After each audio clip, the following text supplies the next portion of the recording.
Now, some news out today, which is foreign state ownership of UK newspapers will be banned. And this, of course, is all about the UAE Telegraph takeover bid. I'm very pleased to be joined by Tim Stanley, Telegraph columnist and leader writer.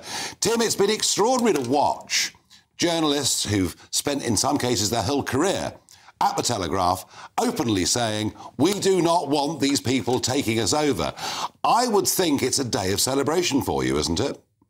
It really is. Of course, it's conditional. We'll see what the legislation looks like. And it's also possible that Redbird IMI, which UAE is attached to, could restructure its bid in the future. But don't get me wrong, right now we're very happy. You're quite right. It's been really striking how journalists have put their careers on the line at the Telegraph to say, I don't want to be taken over by the UAE. And some have openly said, I won't work for the Telegraph anymore if they are. At the same time, I'm really proud of the way the Telegraph has covered the bid because it's done so very objectively. We've allowed the UAE and Redbird to make their case. We just disagree with it. Yeah, no. I mean, look, Tim, we don't see many principled people in public life, or hardly any in politics. And yes, to see very senior people at the Telegraph saying, if this goes through, you know, that's it, I'm off, regardless whether I've got another, safe haven to go to, has been a remarkable thing to watch. And yet, Tim Stanley, here's the extraordinary thing.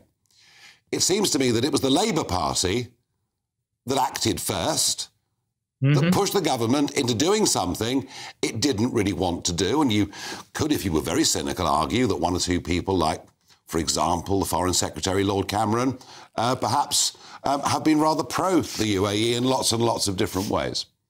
Well, some elite Tories actually supported the bid. And so you're quite right in that sense. But I think Labour saw that this is a question of strategic interest and of free speech. Viewers might be wondering what the fuss is. What does it matter if some foreigners buy a British newspaper? Well, the point is that this wasn't a normal sale. This wasn't like an auction. It was our previous owners had some financial difficulties. Yeah. And the UAE stepped in with a loan and said that as part of that loan, we'll take control of the Telegraph and the Spectator. They would have controlled up to 75% of the stake. And what that amounted to was a foreign government owning a British newspaper.